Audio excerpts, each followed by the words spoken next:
Iniciamos la exposición de la unidad de trabajo 2 de robótica industrial. En esta unidad trataremos de la composición de los robots industriales, es decir, de los componentes que se utilizan para configurar robots industriales. Sobre todo nos centraremos en los componentes relativos al brazo robótico en sí, no al controlador. Hablaremos de motores, de transmisiones, en fin, todo lo que tiene que ver con la estructura de lo que es el brazo robótico.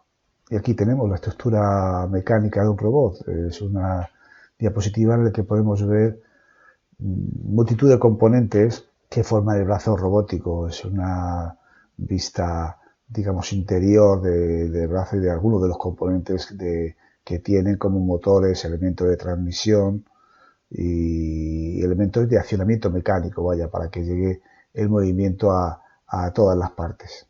Digamos que veis dónde está un motor, aquí tenemos un motor, aquí tenemos otro motor.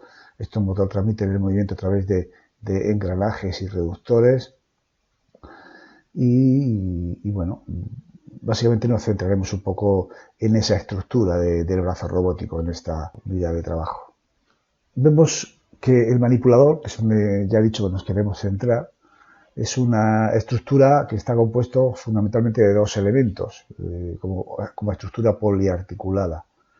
Los eslabones y las articulaciones o pares cinemáticos, que es lo que les ponemos ahí. Ya dijimos algo en la unidad anterior acerca de esto. Los eslabones son los elementos rígidos y las articulaciones son los elementos que hay entre dos eslabones para que uno se mueva con respecto del otro. En definitiva, el objetivo del manipulador es el situar un objeto en el espacio. Pero no solamente situarlo, realmente es situarlo, sí, pero se necesitan dos objetivos parciales para ese objetivo principal. Uno es posicionar el objeto en un punto de X y Z del espacio, para lo que ya dijimos en la unidad anterior que son necesarios 3 grados de libertad. Y el otro objetivo parcial es orientar ese objeto, para lo que ya dijimos que era necesario otros 3 grados de libertad. Estamos hablando de, por supuesto, un espacio en 3 dimensiones. Decíamos que son necesarios 6 grados de libertad para posicionar y orientar un objeto en ese espacio tridimensional. Y el manipulador está formado por, dijimos también un poco esto, aunque lo desglosamos en más elementos, pero básicamente es el brazo, donde están, ya vimos el hombro, la cintura, el codo, etc. Y la muñeca, aunque la muñeca forma parte también del brazo, pero la muñeca es la que aporta la orientación definitiva. Digamos que todos los elementos del brazo, excepto la muñeca, se van a servir para situar ese componente en el espacio, para situar el posicionamiento del muñón, como dice ahí, y la muñeca, que suele tener 1 o 2 grados de libertad, es la que va a servir para establecer la orientación definitiva. También el último elemento que está compuesto del brazo robótico, por supuesto, como no, es el órgano terminal o la herramienta. No podemos utilizar un brazo si al final de ese brazo no aparece una herramienta, o no sé, una pinza, un elemento de mecanización, en fin, cualquier elemento que es al final el que realiza el trabajo para el cual necesitamos ese robot. Ya hemos visto que está formado por una serie de eslabones que están unidos mediante unas articulaciones y que permiten el movimiento relativo entre cada 2 eslabones consecutivos. Vemos que los eslabones son los elementos rígidos y están interrelacionados uno con otro mediante una articulación. Aquí vemos una imagen de lo que sería un eslabón.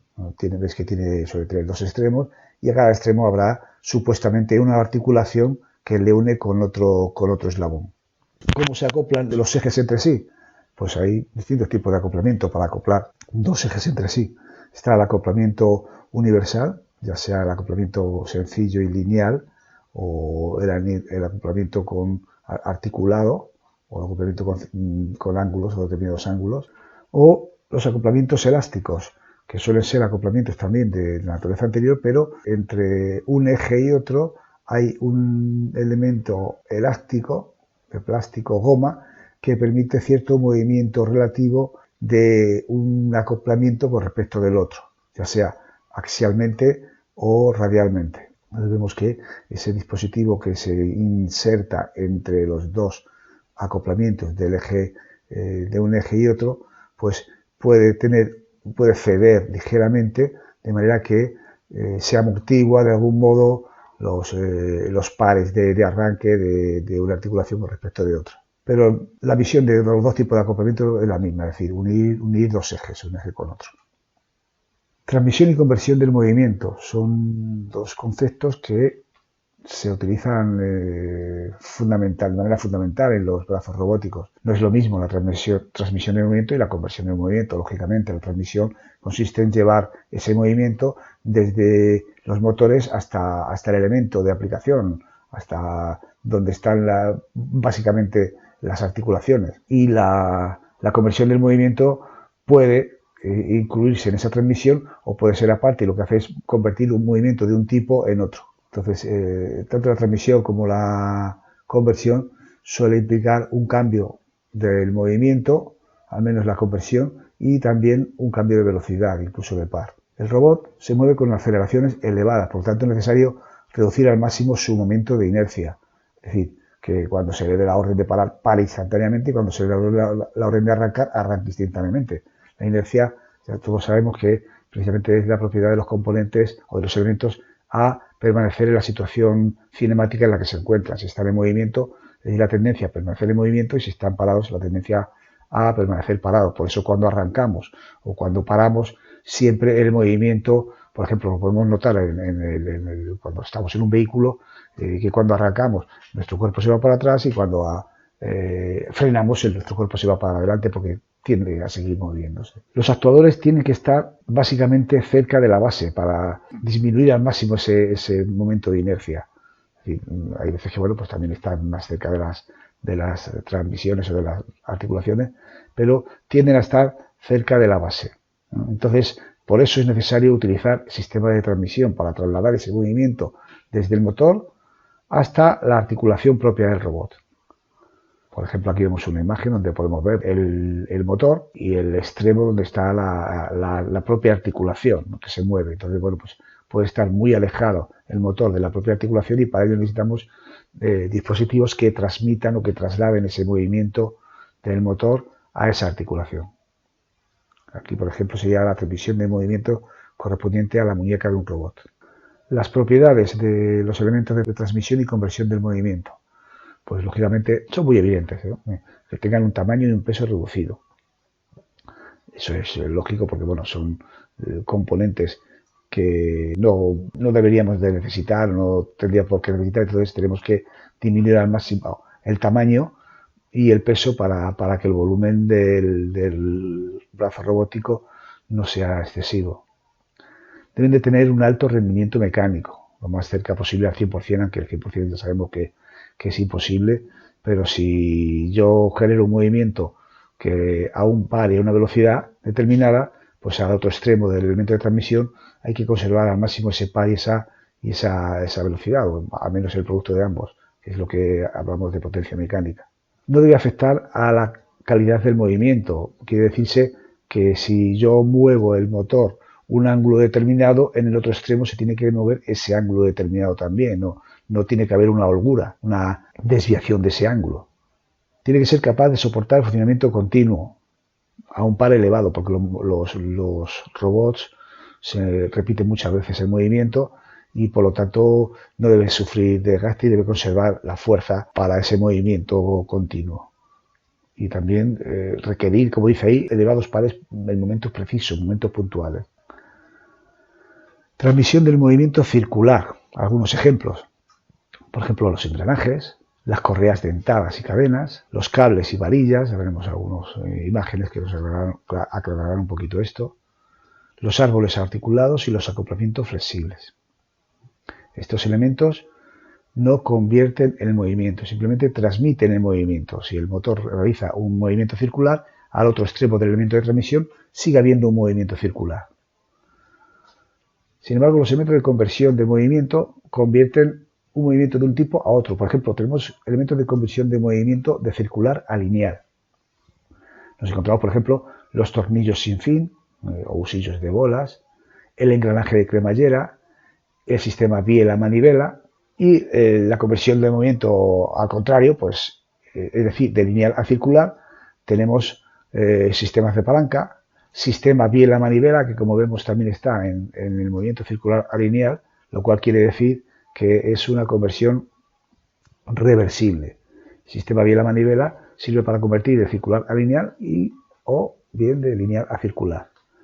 Y los paralelogramos articulados, que también sirven para convertir un movimiento lineal en un movimiento circular. Todos estos conceptos los vamos a ver ahora en imágenes para aclarar algunos de ellos, porque bueno, pueden resultarnos más o menos familiares los engranajes, las correas dentadas, pero quizás todo lo demás, el tornillo sin fin, el engranaje cremallera, pero todo lo demás un poco nos puede resultar confuso. Vamos a ver un poco todo esto. Los elementos de transmisión del movimiento circular. Los engranajes, tenéis aquí dos imágenes de engranajes donde tenemos el eje conductor, es decir, el eje al que está acoplado el motor, la rueda del eje conductor y lo que sería el piñón del eje conductor, y luego tenemos el eje conducido, que también tiene su eje, su rueda y su piñón. Veis que las ruedas pueden ser diferentes, pueden tener diferentes dientes. ¿Con esto qué obtenemos? Pues obtenemos no solamente una transmisión del movimiento, sino una reducción o ampliación de la velocidad, una conversión no del tipo de movimiento, pero sí de la velocidad, y por tanto si cambiamos la velocidad también cambiamos el par. En la medida en la que aumentamos la velocidad, reducimos el par, y en la medida en la que reducimos la velocidad, aumentamos el par. Aquí, por ejemplo, tenemos un dispositivo de transmisión del movimiento donde vemos distintas relaciones de estos dientes. Hay que decir que el elemento de transmisión basado en engranajes transmite el movimiento, pero también lo invierte de sentido de giro. En cada paso se invierte el sentido de giro. Aquí, si se mueve en el sentido de las agujas del reloj, el elemento conducido se mueve en sentido contrario. Y en este sistema que vemos aquí, que tiene 3 ruedas dentadas, pues se trata de transmitir el movimiento del eje A al eje D, por ejemplo. ¿Qué es lo que tenemos aquí? Que el movimiento, hay 2 inversiones de giro, por lo tanto al final el eje D gira en el mismo sentido que el eje A, pero lo que sí que vamos a ver es que la velocidad va a aumentar en el eje D, va a ser mucho más rápido que en el eje A, porque la relación de velocidades tiene que ver con la relación del número de dientes. Veis que el engranaje A engrana sobre la rueda pequeña del B, este tiene 60 dientes y este tiene 12, la relación sería 60 a 12, 60 partido por 12 sería el índice de multiplicación de la velocidad del eje A al eje B. Y luego el eje B, que tiene una rueda exterior también de 40 dientes, engrana sobre el eje B, que tiene 20, luego tiene aquí una relación también de 40 entre 20. Sería una relación 2. Si aquí tenemos una relación 60 entre 12, que es relación 5, y aquí tenemos una relación 2, pues al final la velocidad aumentará en 5 por 2 en 10 veces. Tenemos también otro elemento de transmisión del movimiento de circular a circular, que es el tornillo sin fin tipo corona. Aquí el eje motriz está en el tornillo, lógicamente, y lo que vamos a tener aquí va a ser una reducción mucho mayor de la velocidad del movimiento. Y también, no solamente eso, sino también tenemos una variación del eje del movimiento. Digamos, el eje va aquí, en esta dirección, y el eje de movimiento de aquí pues iría desde esta parte hacia adentro. Tiene una alta reducción este sistema de transmisión. Este sistema de transmisión no es reversible, sin embargo.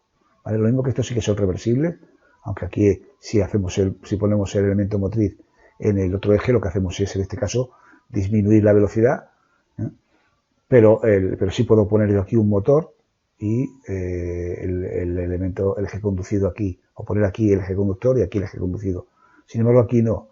Aquí solamente podemos poner aquí el eje conducido. No puedo poner aquí un eje motor, por esto que no movería este tornillo.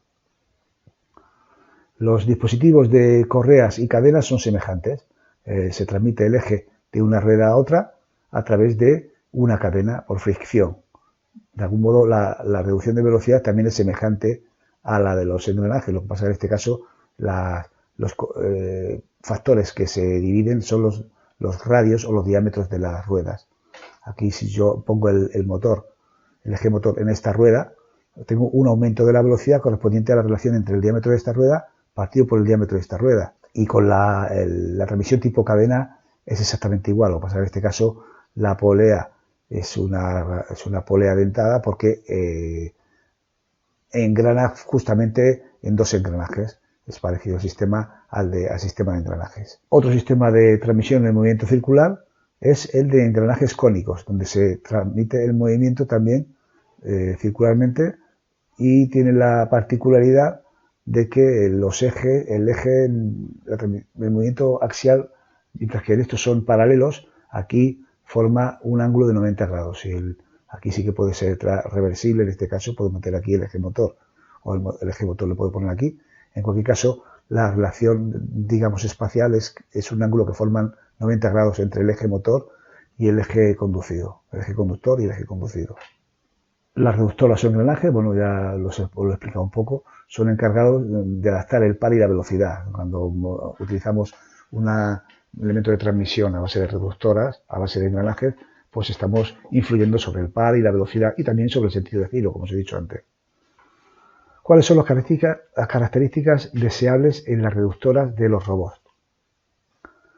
Tienen que tener una capacidad de reducción elevada, pues ya que tenemos poco espacio, queremos que en poco espacio tener una reducción elevada, para no tener que meter muchas ruedas muy grandes con respecto a ruedas muy pequeñas o varias etapas de reducción. Es decir, necesitamos reducción elevada en pocos pasos. Un alto rendimiento, es decir, tengan un bajo rozamiento. También tiene que tener un bajo momento de inercia, como hemos visto, lo hemos especificado anteriormente. Una holgura mínima y también tienen que tener una alta rigidez a la torsión, que quiere decir que no se deben de algún modo retorcer los ejes. Normalmente un eje, si es rígido metálico, bueno, pues no se, digamos, no se tuerce. Lo que pasa que, bueno, por poco que sea, pues ahí ya a la hora de transmitir ese movimiento puede haber determinados tipos de errores. También tiene que tener un bajo peso y tamaño. Incidimos otra vez en lo mismo del primer punto. Una capacidad de reducción elevada en un solo paso. ¿Por qué? Porque quiero que tengan un tamaño pequeño y al mismo tiempo también quiero que tengan un peso bajo. Los elementos de transmisión para los robots tienen que tener estas características. Entonces, a la hora de desarrollar este tipo de dispositivos, se han diseñado reductoras de engranajes específicas para los robots de altas prestaciones. La tendencia en estos tipos de elementos de transmisión es la tendencia a ejes coaxiales, es decir, que un eje esté en línea con el otro. El eje conductor ha de estar en línea con el eje conducido, frente a los ejes paralelos, que es la opción que me dan los elementos de transmisión tipo engranajes. O perpendiculares también, tampoco son deseables, aunque a veces no es más necesario, no hay más remedio que utilizar ese tipo de elemento de transmisión perpendicular. Pero la tendencia, ya digo, es a utilizar ejes coaxiales, cuando tenemos que utilizar una reductora. En este caso vamos a ver dos tipos de reductoras específicas, ya digo, para los robots. Son diseños especiales que están preparados específicamente para robots, porque en muy poco espacio tienen un elemento de reducción o un coeficiente de reducción bastante elevado. Uno es el Harmonic Drive y otro es el ciclo. Vamos a ver estos dos tipos de elementos de transmisión o básicamente reductoras ya. Estos cumplen el mismo cometido que las reductoras basados en engranajes dentados. Lo que pasa es que, ya digo, son de altas prestaciones, que quiere decir que en un solo paso tiene una reducción muy alta, muy grande, y con unas altas prestaciones. El Harmonic Drive y el ciclo. La reductora Harmonic Drive. Nos vamos a ceñir a ver primero esta reductora. Tiene estas tres partes fundamentales. El spline circular, el flex spline y el wave generador, que es el generador de onda. Vamos a ver que este es un dispositivo rígido. El circular spline es rígido y está fijo. Está dentado interiormente, eso sí. ¿Vale? Tiene un número de dientes elevado. Aquí no se ven, pero tiene un número de dientes elevado. Veis aquí en el corte, pues esto sería el circular spline. ¿Vale? Todo esto, que tiene un número de dientes elevados. Lo veis esto aquí lo que estoy señalando. El flex spline es flexible y se une al eje de salida. Este es el flex spline, que es una especie de capuchón de goma, pero al menos esta parte es de goma, es elástica, lo demás es rígido, y aquí por la parte de atrás está el eje de salida. Entonces el flex spline engrana de alguna manera en el circular spline. Y finalmente el generador de onda, que es elíptico, se fija al eje de entrada y se acopla elásticamente al flex spline. ¿Vale? Digamos que el flex spline y el generador de onda, cuando están girando, forman una unidad, por así decirlo. Ya lo veremos ahora en una animación que vamos a ver.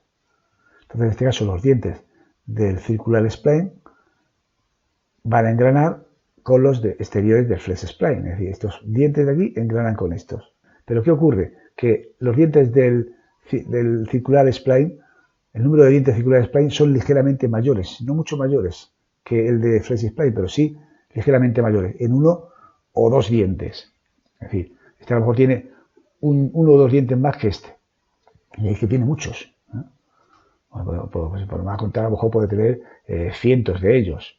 ¿Vale? Pero tiene 1 o 2 dientes menos que el flex spline. Que veis aquí el dentado, aquí sí que se percibe el dentado del flex spline. Bueno, pues este tipo de engranaje, cuando lo vais a ver girar ahora, la relación es muy alta, porque la relación de reducción no es como los engranajes, la relación entre el número de dientes de una rueda y otra, sino la relación entre la diferencia de dientes del exterior y el interior, la diferencia que te he dicho que es 1 o 2, y el número de dientes del flex spline. Si este tiene cientos de dientes y la diferencia es de 1 o 2, pues imaginaros bien, imaginaros que tiene el interior tiene 200 dientes, pues si tiene la diferencia son 2 dientes, pues la relación es de 1 a 100, una reducción de 100 en un solo paso. Y además el eje es axial, es decir, tenemos aquí el eje de entrada, el eje conductor, y por aquí atrás sale el eje conducido. Vamos a observar un vídeo que explica un poco esto.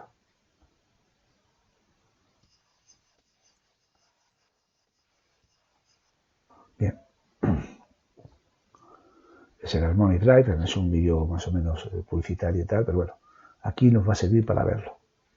Esta imagen, el eje de salida está aquí, ese es el flex spline. El circular spline, que es el rígido, ves que tiene unos dientes interiores, y el generador de onda, las 3 partes que os he descrito yo.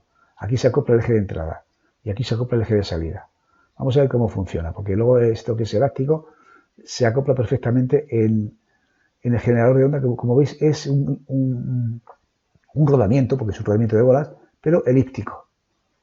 ¿Veis cómo gira?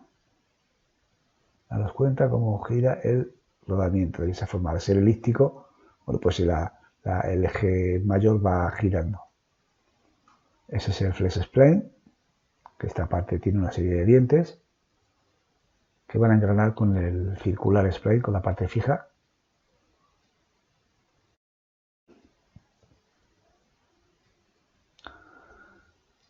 El circular spline, que es una parte fija, tiene todos estos agujeros para atornillarlo, que van a servir para que engranen con los dientes exteriores del flex spline. Bueno, pues este tiene 1 o 2 dientes más que este. ¿De acuerdo? Entonces vais a ver un poco el movimiento. Pues este se acopla ahí, habéis visto cómo se acopla perfectamente porque es elástico el flex spline. Y al girar en vacío, eso no gira, pero veis. Ahora al girar con uno con otro, en cada paso avanza un diente. En cada vuelta avanza un diente o 2. ¿Lo veis? Entonces este es el eje motor. ¿Veis cómo va avanzando un diente? En cada vuelta avanza un diente, con lo cual la capacidad de reducción es muy grande. En este caso porque tiene una diferencia de un diente entre el exterior y el interior. ¿Vale? Por eso avanza un diente. Si tuviera la diferencia de 2 dientes, avanzaría 2 dientes. Y aquí el movimiento del eje exterior pues es mientras que este es más rápido, el exterior es más lento. Tenemos una alta reducción del movimiento. Entra el eje, además los ejes son axiales, es como si fuera un eje continuo, ¿vale? Pero aquí entra una velocidad y aquí sale una velocidad mucho más reducida, del orden de 100, 200 veces menor. La relación de reducción de transferencia, bueno, pues aquí establece 1 entre 320, porque posiblemente el número de dientes del flex spline sería 320. En unos términos parecidos tenemos el otro tipo de reductora, la reductora ciclo. Está compuesto de una serie de componentes que ejecutan un movimiento cicloidal, aquí dice, de un disco de curvas movido también por una excéntrica en este caso.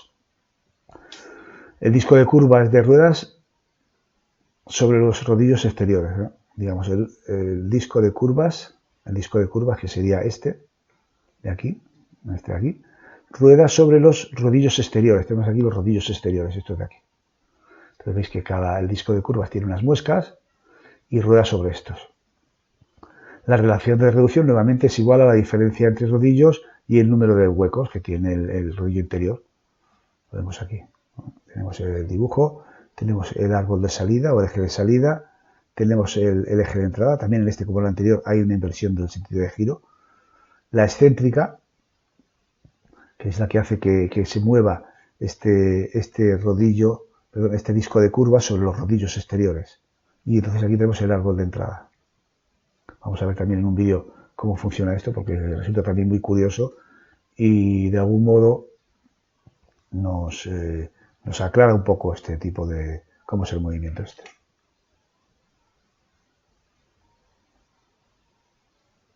Vemos aquí todos los componentes. ¿Veis la excéntrica?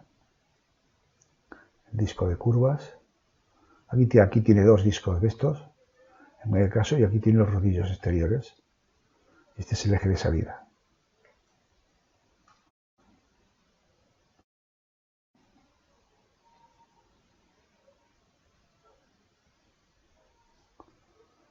Y aquí un poco veis todos los componentes. Este es el disco, este es el eje de entrada. Perdón, había dicho el eje de salida, este es el eje de entrada. Y aquí fijaros cómo se mueven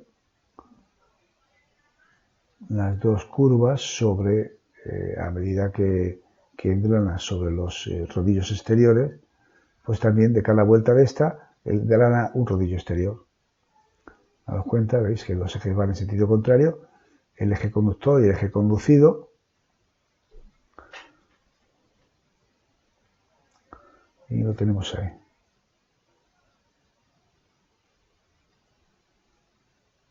Veis ahí de una forma más clara cómo se produce la excentricidad de ese eje, ¿no? El eje es excéntrico porque tiene dos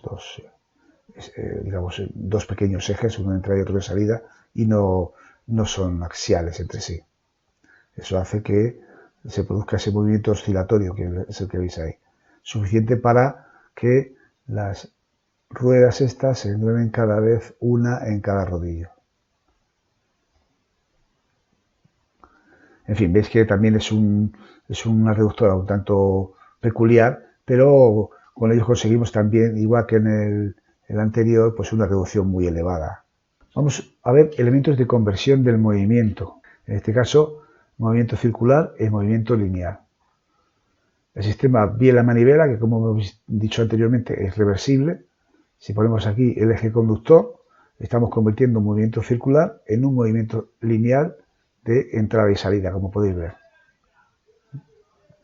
Si pongo aquí el sistema motor, por ejemplo un cilindro que entre y que salga, estamos convirtiendo un movimiento de vaivén de entrada y salida de ese cilindro en un movimiento circular. Es un sistema de conversión de movimiento muy popular y muy conocido.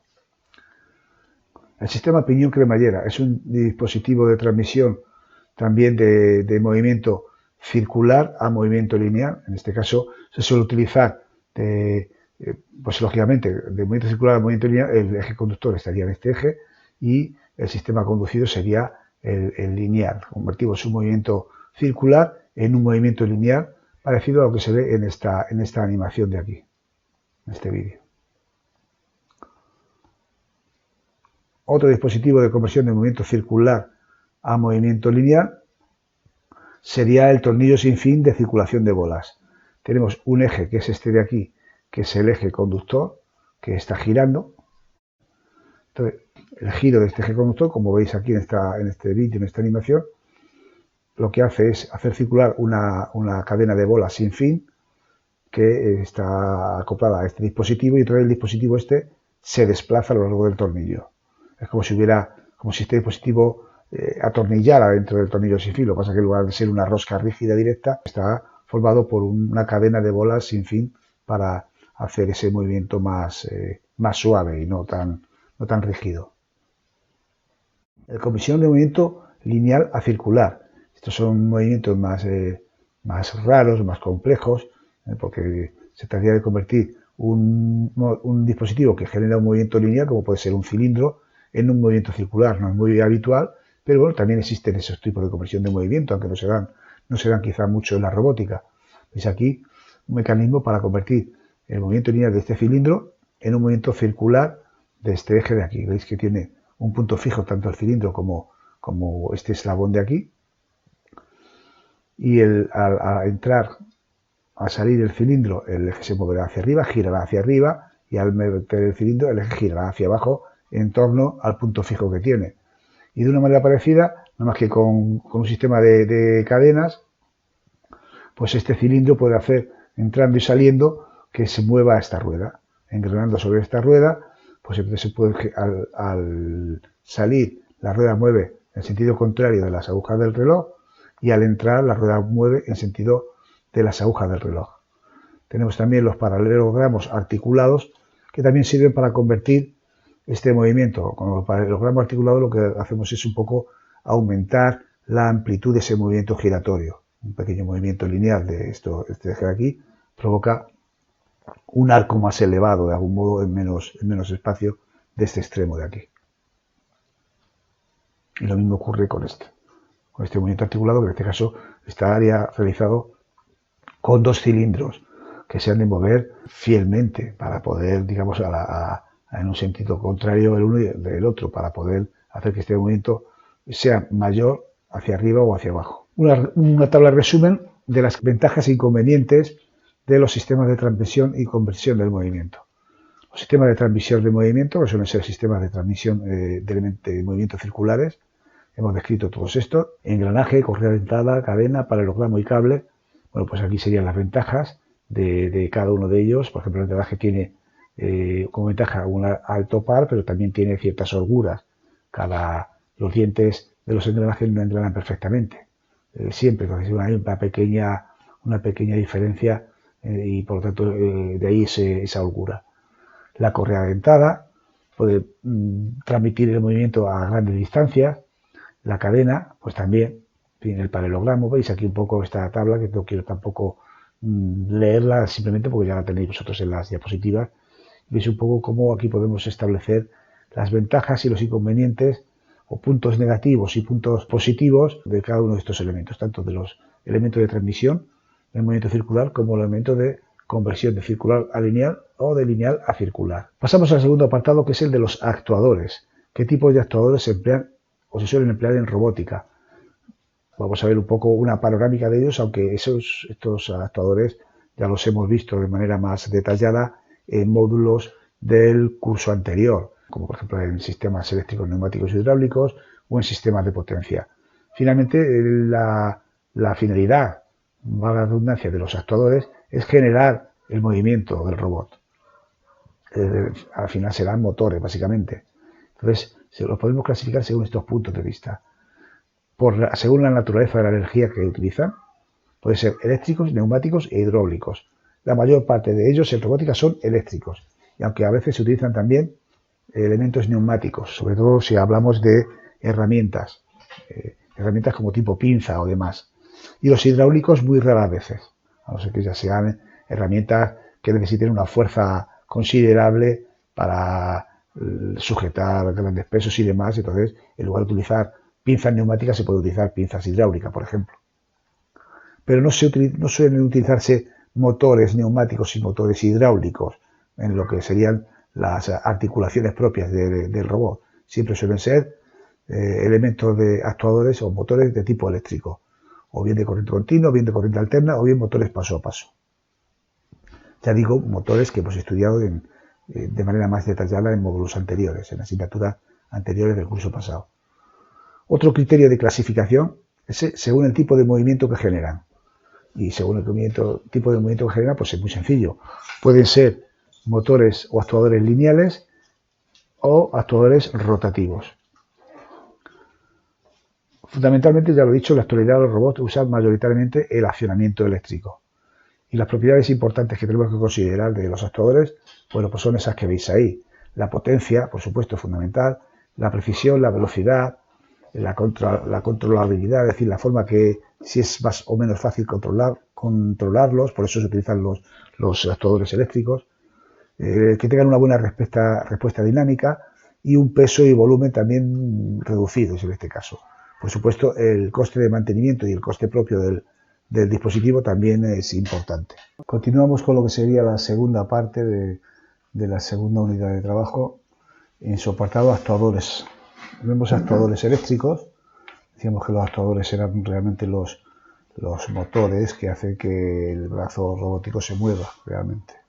Los actuadores eléctricos tienen una serie de cualidades que les hacen perfectamente indicados para el movimiento de robots, y una de ellas es que son fáciles de controlar, son precisos y de alta repetitividad, son sencillos,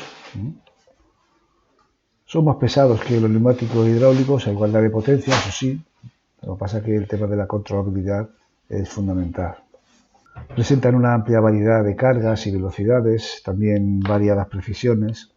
¿Qué tipos de actuadores eléctricos se emplean? Pues fundamentalmente, como ya hemos dicho, motores. Serían motores de corriente continua sin escobillas, motores de corriente alterna, entre los que nos encontramos los motores asíncronos y los síncronos, y los motores paso a paso. Aquí vemos unas imágenes de lo que serían los motores de corriente continua con escobillas. Vemos, son motores pequeños realmente, como podéis ver en las imágenes. Vemos aquí la parte fundamental, lo que sería el rotor del motor, donde tenemos el colector. Y aquí una animación, haciendo ver un poco cuál es el criterio de funcionamiento de estos motores.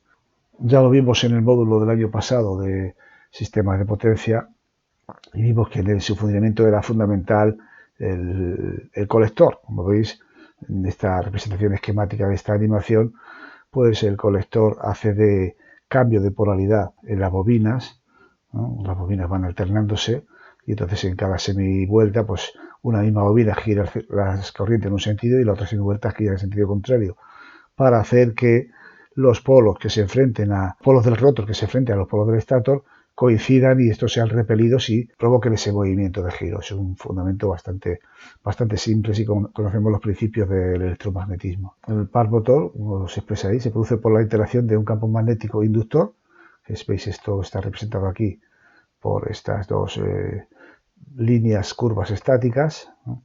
Aquí el estator sería, normalmente en este tipo de motores el estator suele ser un imán permanente, son motores pequeños y no se suelen utilizar estatores bobinados. Ya cuando los motores son de cierta potencia ya sí que se emplean el estator bobinado. Entonces el estator, pues eso es donde se encuentra el inductor y está estacionario, está quieto. Y entonces lo que le hace moverse, como os he dicho, es la corriente que genera un campo magnético en el inducido. Vemos que el campo de la corriente eléctrica se mantiene siempre en la misma posición relativa, aunque cambia en las bobinas, pero siempre aquí va en un sentido en la bobina de la izquierda y en otro sentido en la bobina de la derecha. Y el cambio ese lo hace realmente el colector, porque las bobinas van conectadas fijas a una delga del colector, que es como se llaman estas pequeñas barritas de cobre que veis aquí, son delgas. Existen dos tipos de control. En motores pequeños pues se emplea fundamentalmente el motor por inducido. Si tenemos motores ya mayores, pues podemos combinar el motor por inducido con el control por el campo de excitación, controlar tanto el inducido como la excitación. Según esto ya vimos el curso pasado, y a ello me remito en el módulo sistema de potencia, que teníamos un control a par constante si controlábamos por el inducido y un control a potencia constante si controlábamos por el campo de excitación. Vemos que bueno, pues aquí lo que se indica aquí es la potencia eléctrica que se introduce y la potencia mecánica que se saca. Realmente la potencia eléctrica sabemos que es el producto de la tensión por la intensidad y la potencia mecánica es el producto del par por la velocidad. Vemos aquí un poco el motor de corriente continua sin escobillas. En este caso lo que hacemos es que gire de algún modo es el campo magnético en el inductor, a base de una serie de trenes de pulsos que van cambiándose a unas bobinas y a otras, y el inducido es un imán permanente, suele ser un imán permanente, y vemos que, bueno, pues si el polo rojo puede ser un polo de un signo, por ejemplo, polo norte, y el polo verde es de otro, pues vemos cómo va atrayendo el polo de distinto signo a el polo de distintos signos del rotor. Entonces lo que se hace es crear, mediante un circuito de control electrónico, este campo giratorio, en estas bobinas que veis aquí, se va excitando secuencialmente en 3 o 4 fases, y entonces el motor lo que hace es seguir ese campo magnético. Motores de corriente continua, también denominados, lógicamente, brushless, que es literalmente lo que significa el término brushless, sin escobillas. Veis que está compuesto por imanes permanentes. Con esto se evitan las fluctuaciones en el campo magnético. No hay escobillas y delgas, lo cual no ayuda a un mejor mantenimiento, puesto que no hay un desgaste. Bueno, el estator es fundamentalmente donde está la parte del bobinado, como se especifica aquí, que pueden ser espiras, incluso espiras serigrafiadas, si es un motor de poca potencia. Aquí tenemos un motor de un poquito más de potencia, no mucha, pero veis aquí que son pequeñas bobinas que van formando los polos magnéticos del estator. Como se genera el cambio de campo magnético giratorio más bien, pues requiere una electrónica, una tarjeta de control, que es la que va activando secuencialmente las bobinas del estator. Es preciso, eso sí, la detección de la posición del rotor. La posición del rotor debe estar de tal forma que coincida con la proximidad de un campo o de un polo contrario. ¿Veis? Motores de corriente alterna. El motor de inducción, también estudiado muy extensivamente el curso anterior, el motor asíncrono, se fundamenta también en un campo magnético giratorio.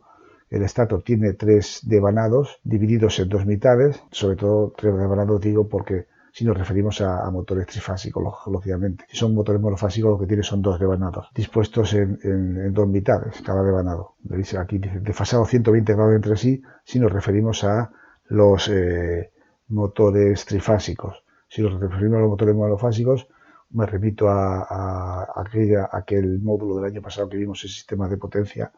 Eran 2 devanados desfasados 90 grados, el devanado principal y el devanado auxiliar. El rotor, en el motor de inducción, está en cortocircuito, son barras cortocircuitadas eléctricamente, y es donde se produce la corriente inducida por el estator. El campo magnético giratorio se produce por la naturaleza propia de la corriente alterna. Si la corriente es trifásica, el campo magnético se produce de una forma muy sencilla, y si es monofásica, pues se requiere realmente para el campo giratorio ese bobinado auxiliar. Entonces, el fundamento, lo vimos ya digo en su momento, de este motor es que el campo magnético gira, y en su giro por inducción, que es por eso por lo que se llama motor de inducción, arrastra al rotor. Es decir, en su giro corta los cables del rotor, en el rotor se genera un campo magnético también, que reaccionando con el del estator, pues produce el arrastre del rotor, y entonces de algún modo el rotor sigue el movimiento giratorio del campo del estator. Este giro del rotor siguiendo al campo magnético no lleva la misma velocidad que la del propio campo magnético, por eso lo llamábamos también motor asíncrono. Entonces, esa diferencia de velocidad se denominaba justamente deslizamiento, si lo recordáis, y era una diferencia muy pequeña, normalmente del orden del 5% a plena carga. Teníamos motores a lo mejor de 1500 revoluciones por minuto de velocidad síncrona, y luego cuando medíamos la velocidad con el tacómetro observábamos que la velocidad pues bajaba muy poquito. Si lo probábamos en vacío bajaba nada a 1490, y en carga pues llega a bajar hasta 1485, 1470, pero realmente en ningún caso supera el 5% de la velocidad del campo síncrono. Para controlar la velocidad de este tipo de motores también lo vimos en otro módulo, en ese mismo módulo, que lo hacíamos con variadores de frecuencia. Para variar la velocidad de una manera amplia en un motor de corriente alterna, pues hay que variar la frecuencia, puesto que la velocidad de un motor de corriente alterna depende de la frecuencia de la tensión que le metamos y del número de pares de polos. Y para ello utilizamos lo que se llamaban convertidores o variadores de frecuencia. Son motores bastante robustos y presentan pocos problemas de mantenimiento, se calientan muy poco, realmente para que se calienten mucho la sobrecarga tiene que ser importante. Tienen también mayor potencia para el mismo peso que los de corriente continua, porque el motor de corriente continua de potencia, pues por ejemplo, requiere un rotor bobinado y el motor asíncrono no requiere el motor bobinado, es un motor de Halo de ardilla que, como se especifica en este segundo punto, son barras cortocircuitadas eléctricamente.